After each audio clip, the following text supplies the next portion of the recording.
Now, the focus of this webinar is the process of meaning-focused writing in CLT.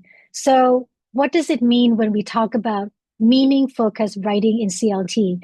Well, we're going to emphasize the crucial elements of CLT, which are the promotion of meaning negotiation, meaning clarification, and language production, both oral and written, throughout the writing process. Okay, so we're going to focus on the essentials of CLT, which are meaning negotiation. We negotiate meaning. We don't give away meaning right away.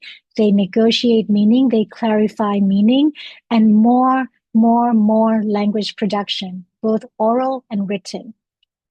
And we're going to look at three parts of the writing process, which are the pre-writing stage, which will include idea invention, and the writing stage, which will be all about communicative writing activities, and the post-writing stage, which will include reflection or reflecting activities. But we're going to look at these stages through the lens of CLT, which, if you remember, we focus on meaning negotiation, meaning clarification, student language production. Again, we're working on the assumption that we're using English a lot in the classroom, even when they're doing activities together in groups. Okay, so let's start with a simple question. When we teach writing, what do students usually do first? Now, if the answer is they usually start writing, we have a problem. Okay? In CLT, writing should not be silent. It's not a silent activity. So writing can begin with speaking. Okay, so that's why we need to start our writing class with some pre-writing activities. And the easiest way to get them talking is to use brainstorming. Now, when we use brainstorming as a pre-writing stage, we're not just asking students to think quietly anymore. We're asking them to create spontaneous verbal activity, right? They get to speak freely, they get to generate ideas, they get to test out language out loud. And again, assuming they brainstorm in English or at least bilingually. So brainstorming is fluency focused, so we should not be expecting to correct their grammar at this stage. We want them to really talk, really get their ideas out in the brainstorming session. The brainstorming session also helps expand ideas, especially when students tend to say they don't know what to write, right? So with brainstorming, they hear other perspectives, they can borrow each other's ideas, they can expand their thinking. So brainstorming helps them build meaning before they start writing. And brainstorming is not only about speaking, it's about knowing, understanding conversation turns. So they understand about turn taking, they use active listening, they agree and disagree, they do clarification, they ask for clarification. So other aspects of communicative competence can be focused on even in a writing class. And during a brainstorming session, they don't just talk, do they? They have to write down, take notes, so they get to practice these skills as well. And also very important, they get to build rapport. They laugh together, they share experience through English or bilingually at least. This can help create a safe learning space, and it also reduces anxiety in writing. But we have to remember that it's not about giving your students 10 minutes of talking time and then they start writing. A brainstorming, an effective brainstorming session must be structured. It must have a clear question, clear prompt. It has a time limit, structured time limit. It should have a specific output. Like the students should know if they have to list five ideas, or they have to come up with top three ideas about something, or they have to agree on one angle. So you have to make sure that your brainstorming sessions are structured enough for your students.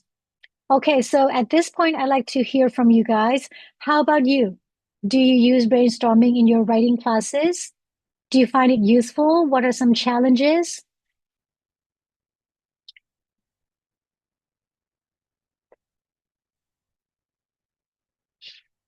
Any challenges? Any experience you would like to share about brainstorming?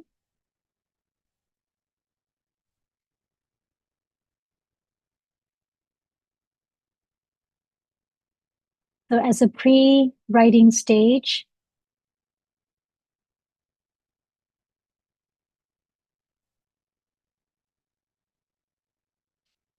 to check students' background, yes, definitely. It does help. And they can add more, right? So they share background knowledge. Gone too far, yes. Sometimes you have to stop them from talking. But if they talk a lot, that's also good, as long as within scope, right? Within scope. So that's why it has to be structured. You have to have clear questions, clear prompts. Short movie, taking notes. Wow, that's good. That's a good pre-writing stage. Okay. So maybe you can go further. They can start sharing. Yeah. Writing starts with ideas. Yes. It's better than getting them to write right away. They have problems with coming up with ideas, definitely. The challenge, students who has higher ability usually dominate. Right. So that's when teachers may have to intervene. So as they are working in groups, this is not the time where teacher can do other work. Teachers would have to work double hard actually, because they have to monitor, and sometimes they have to interact with the group activities, right? So they can go in and they can ask all the students to participate in the brainstorming. Oh no, AI. We love it and hate it at the same time, don't we? Yeah, well, that's the biggie, right? AI. But if we can get them to talk without using AI, that might help. That's a different webinar completely. That is a full webinar on its own. How to use AI more ethically. Activating background knowledge. Yes. Ah, short clips and ads. I agree.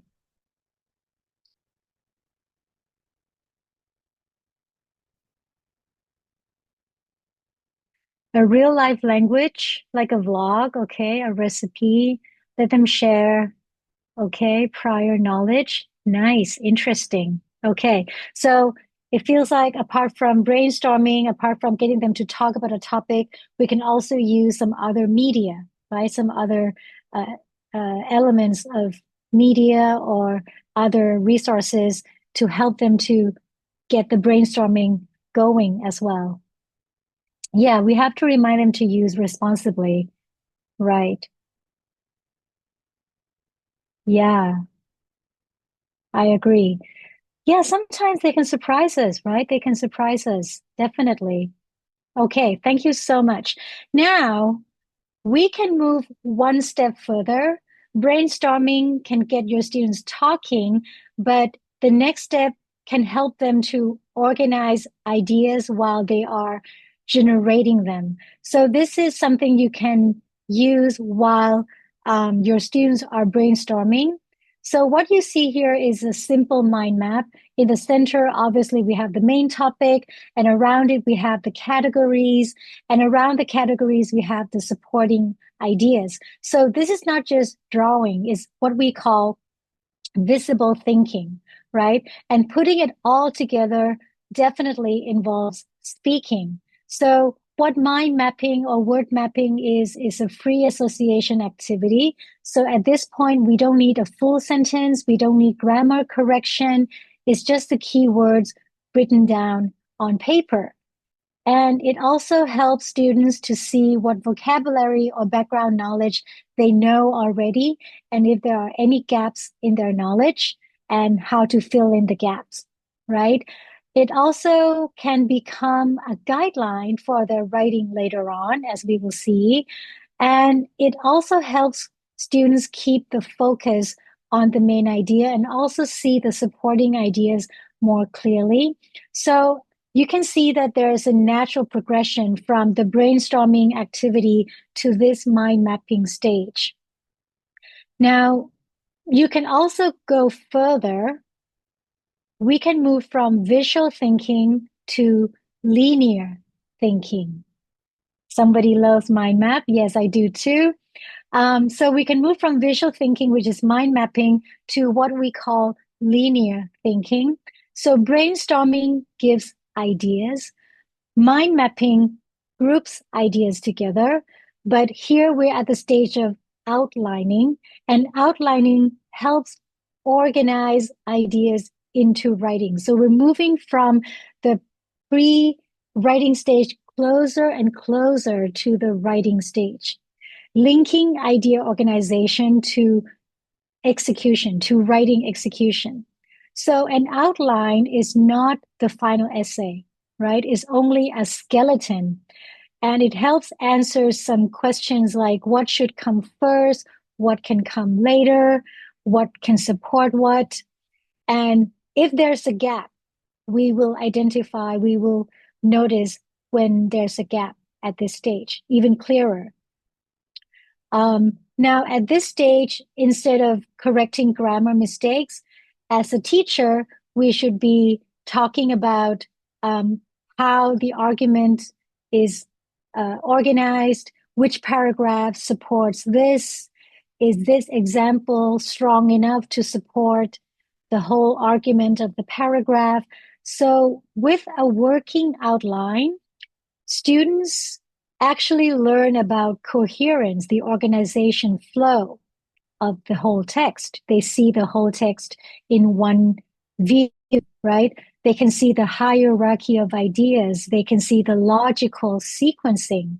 So to make this stage even more communicative, you can have groups or pairs that work together come out to the front of the class and present to the class their outline.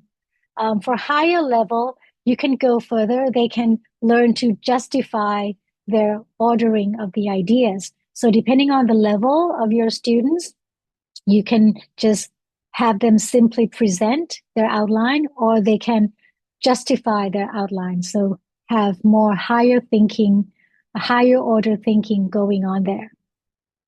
Okay. Now, one thing we have to remember with all the activities, we can change all the activities we want. But if we don't change the roles of the participants in the classroom, nothing really changes, right? So for communicative pre-writing activities to work, students and teachers do have different roles to play. Students should not be passive receivers. Obviously, they should be idea generators. They should be collaborators. They should be communicators, decision makers, and recorders of ideas. So they take control of the whole process, as you can see. They are the people who take control of the writing process, of the thinking and writing process. Now, let's look at our role as teachers. I'm just going to show you all of them and notice what you don't see, what is not on the list. You don't see lecturers, you don't see correctors, you don't see content providers. So instead, we are facilitators. We create conditions for thinking. We create space for thinking using prompting questions, again, in English to help promote more communication in CLT, right? We are language supporters. We provide scaffolding when necessary, right? We are participation encouragers. If we find that some people fall behind, they don't participate as much, we help them gain more confidence in their new active roles. And we also monitor and assess weaknesses. So we know what kind of input, delayed responses, delayed correction we can give later on. So we don't just interrupt the flow of their communication while they're doing these pre-writing activities. So we need to encourage a big shift from the teacher being the source of knowledge and the students being the receivers, the passive receivers, to the students being the source of meaning, while the teacher will have to play the more supporting role. So we can change the activities, but we also have to change the way we participate in our classrooms as well. Okay, now we have looked at the pre-writing activities. Now we're going to start looking at the writing activities. Most of the writing activities I'm going to be showing you will involve collaborative writing and also pair and group composition, because I understand that I think most of us are dealing with big classes and multi-level ability, multi-ability classes.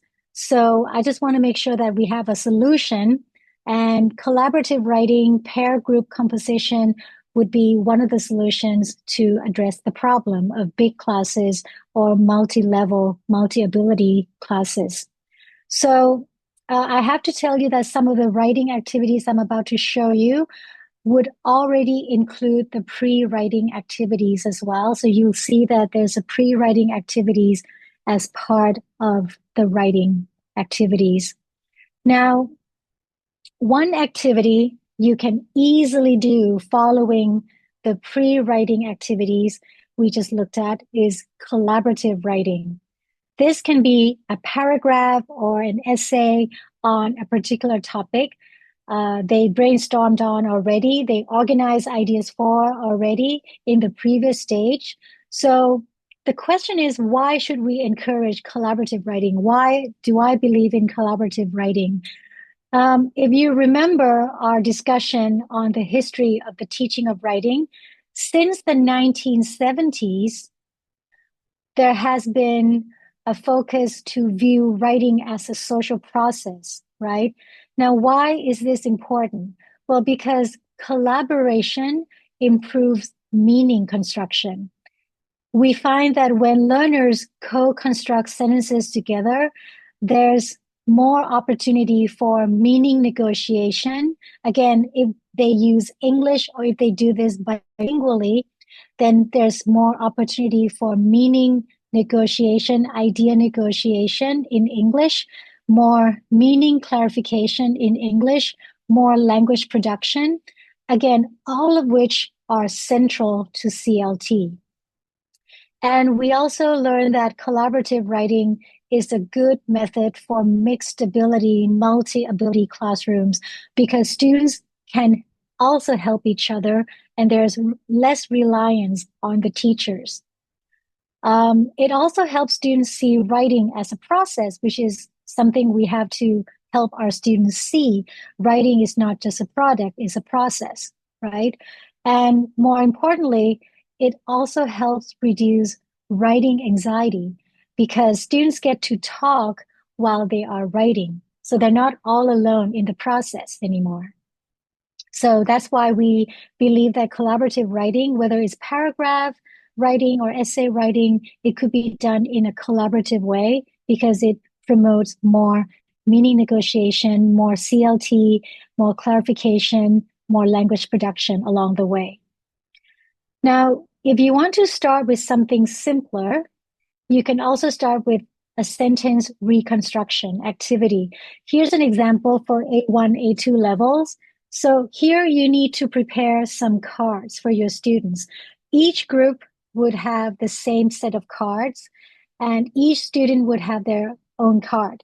So for example, let's say these are our cards for each group. So Tom goes to school, Tom wakes up early because at 7, and the students are instructed not to show the card their card to their friends, but they can talk about it.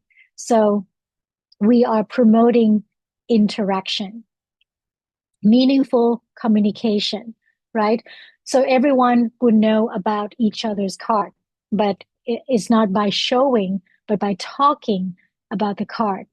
Now they then work together. So some sample interaction, like my card talks about Tom, he goes to school, or mine has a time on the clock. So these could be some interaction we can expect from when they share what's on their card.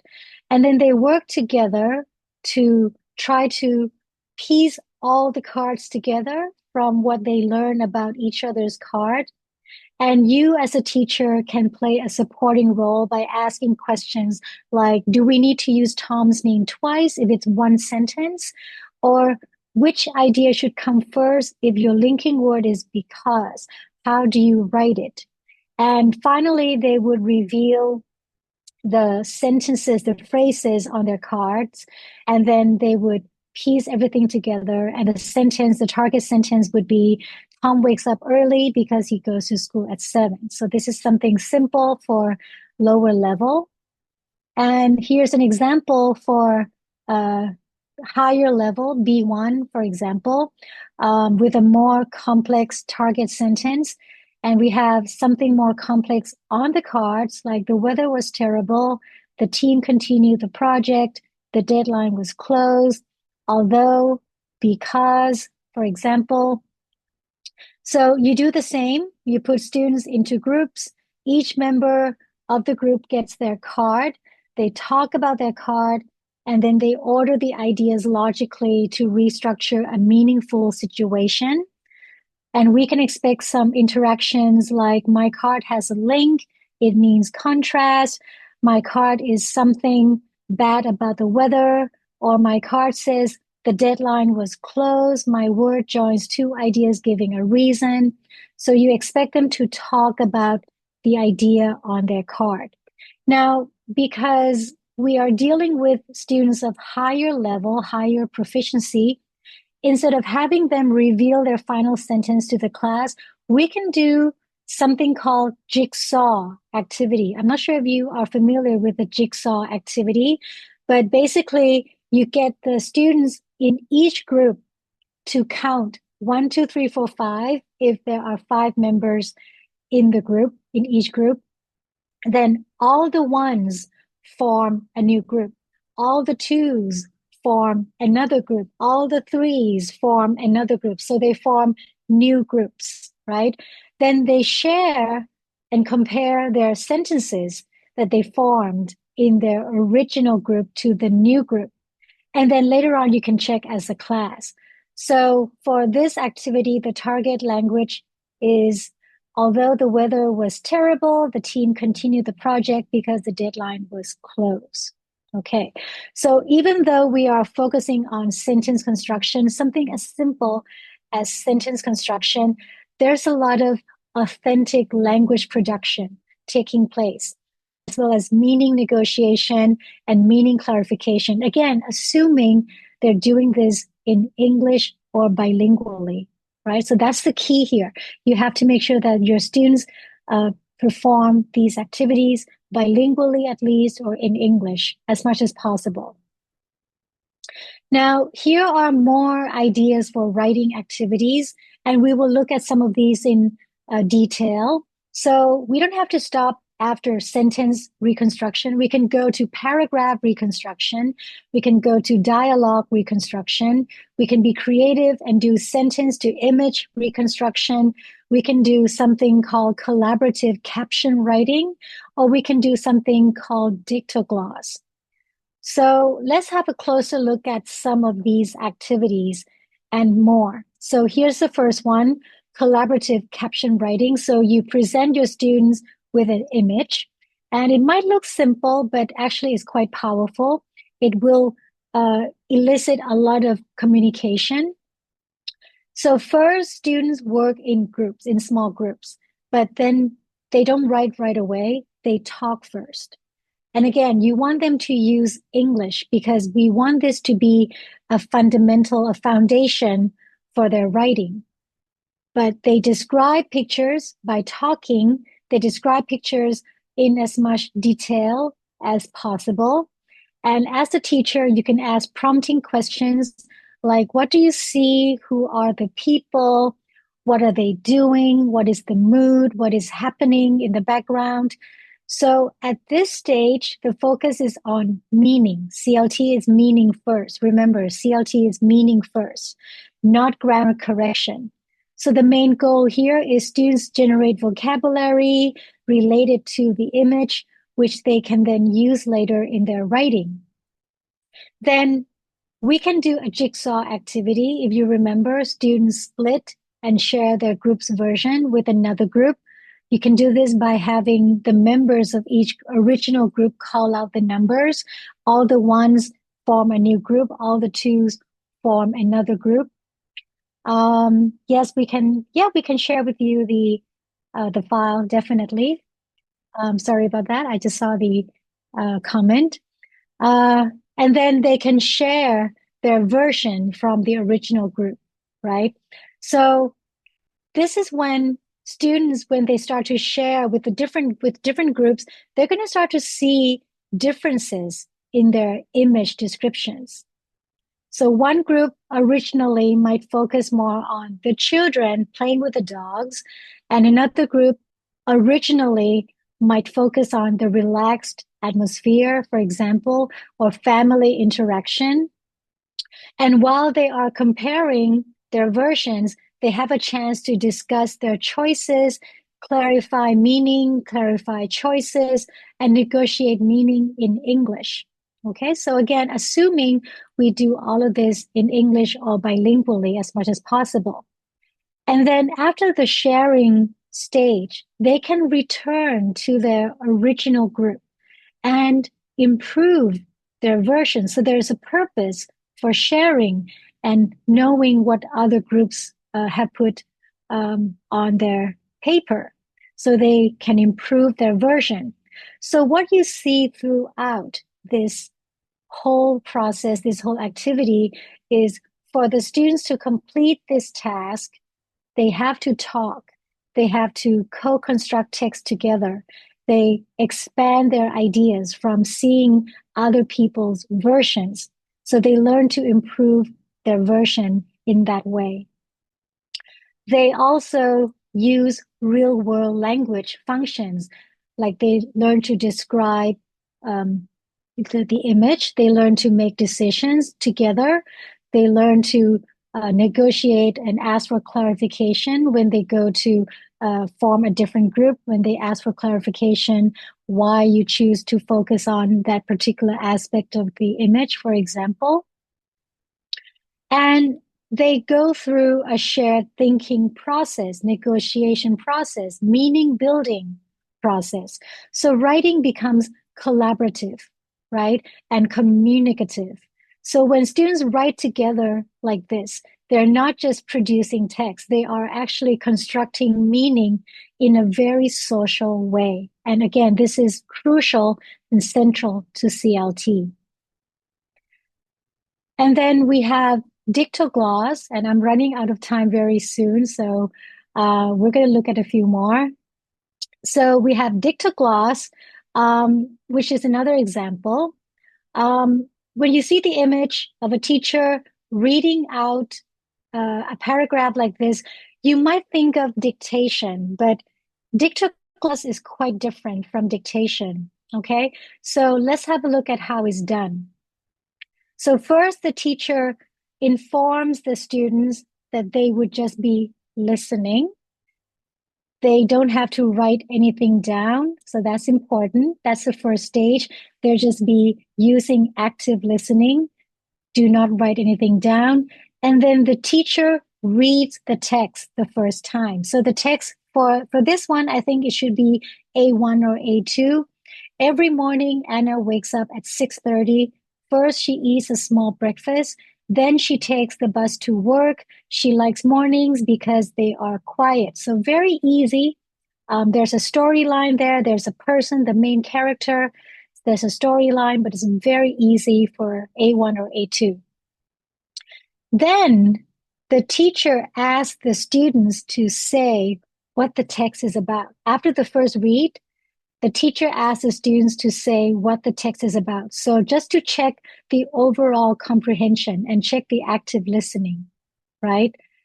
Then the teacher asks the students to listen one more time, but this time the students can write down only some keywords, but not full sentences, only keywords. They should not attempt to write full sentences because that takes too much time. So they should write down some keywords. So for example, some keywords from this particular paragraph could be Anna, wake up, 6:30, small breakfast, bus, work, mornings, quiet. They might not get all of them, but they might get different keywords. Different students might get different keywords.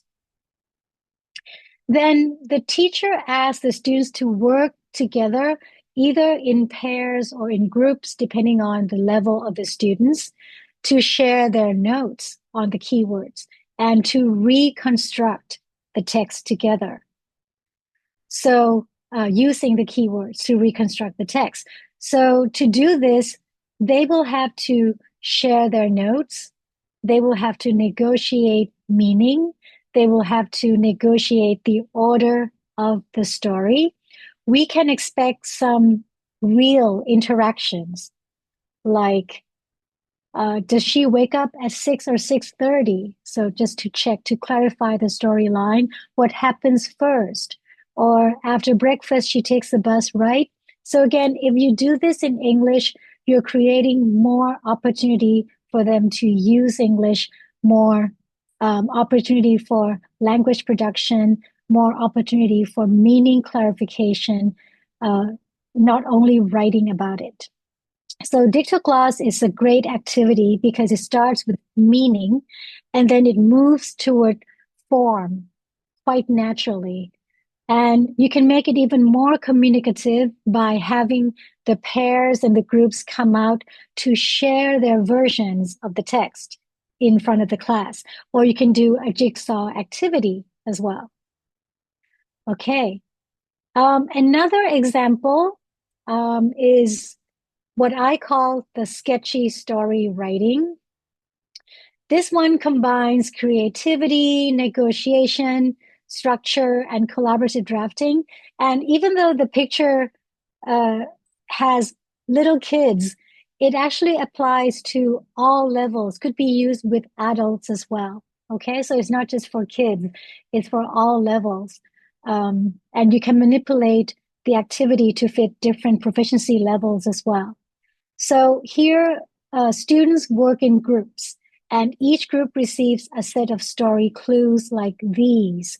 So you have phrases like a rainy afternoon, a sudden decision, a misunderstanding, feeling nervous, unexpected plays, a lesson learned. So these are the story clues. So they're given these story clues. Each group has the same story clues.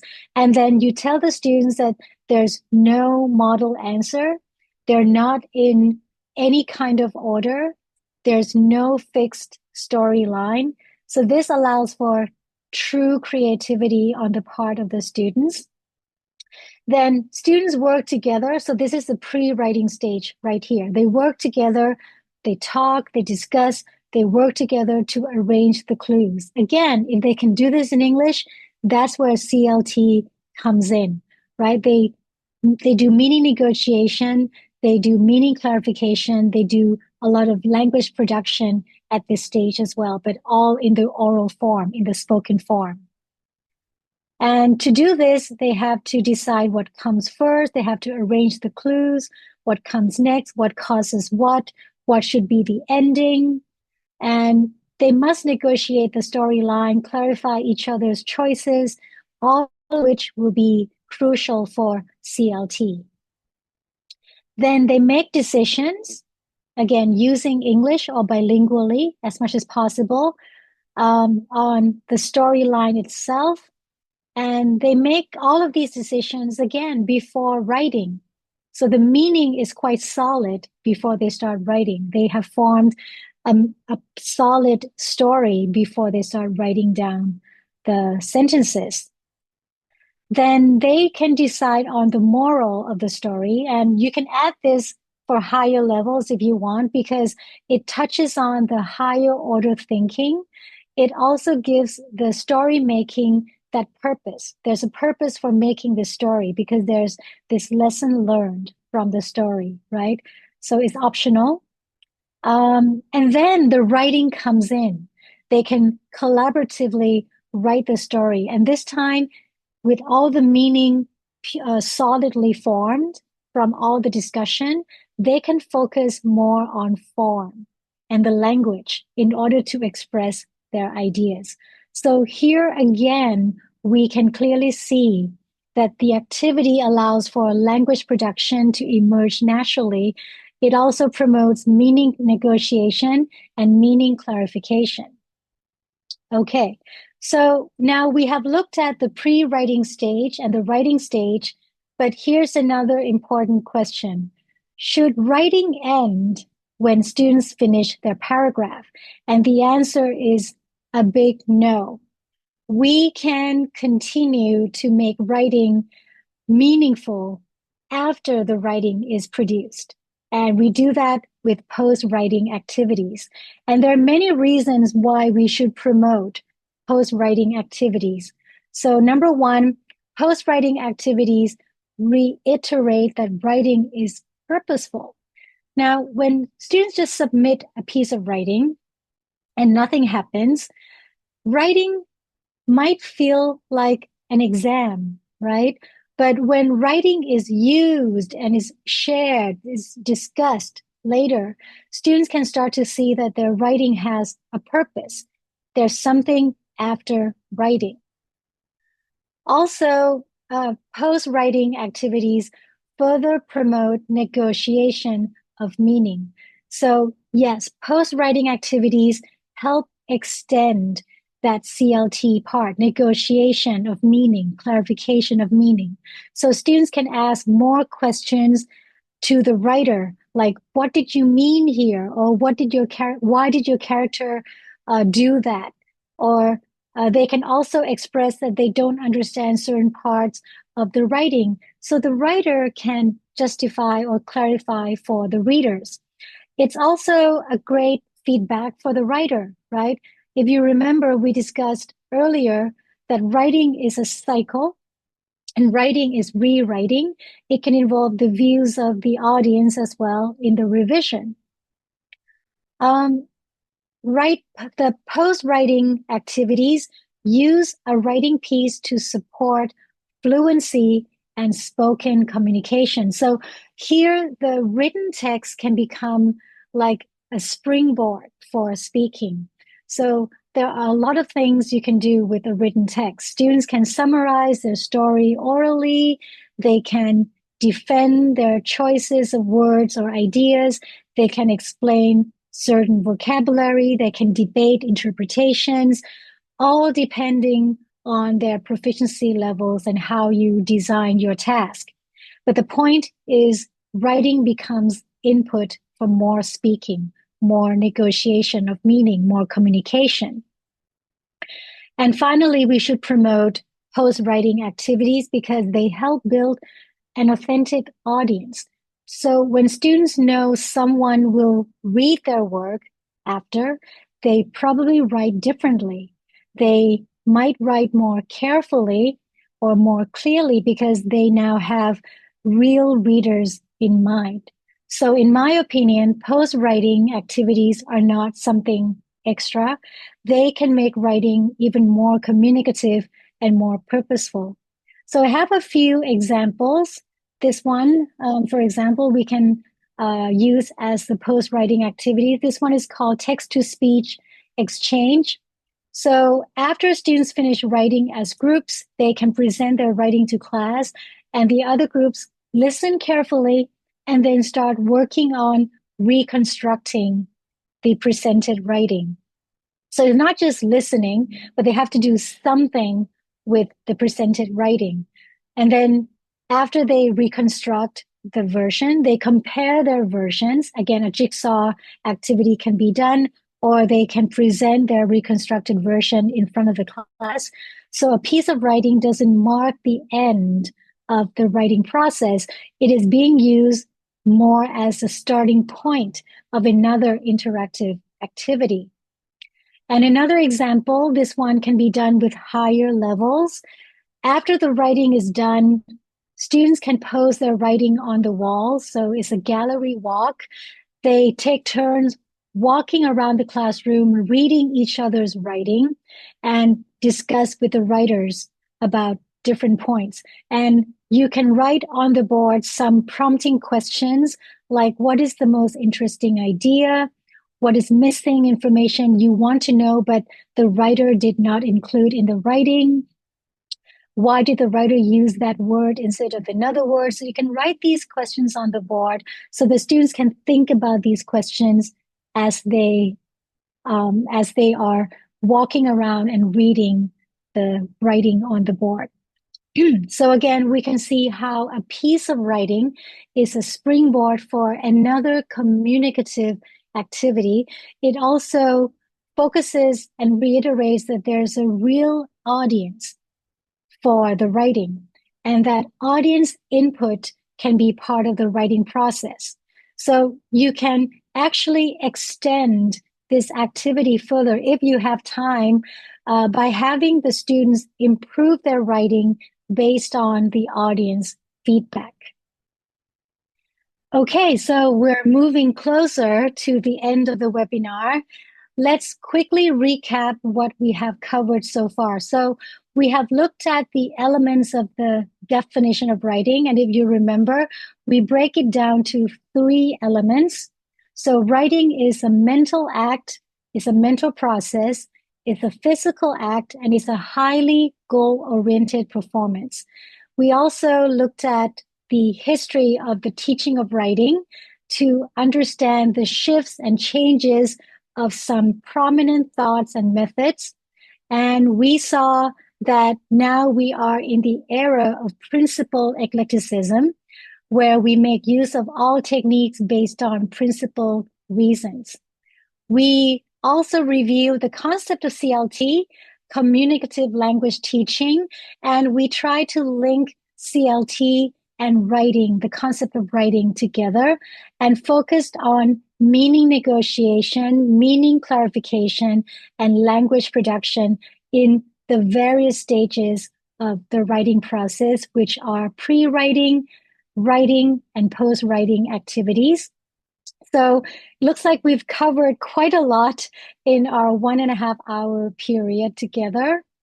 So because it's quite a lot of different topics we have covered, I'd like to summarize by pointing out some key takeaways from my webinar today. So I'll be reading a few blocks of messages.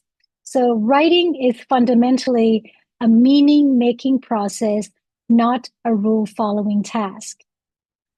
Also, one key takeaway is CLT helps transform writing into a social interactive experience. Again, if you can use English throughout the process, including you as a teacher and also the students, that would be even better. The process matters more than the product. We have spent a lot of time focusing on the process of writing and not only the product. Pre-writing is where writing success is built. So we cannot neglect the pre-writing activities. That's when the meaning starts to form. And that's where CLT comes in. That's where CLT is at its most potential.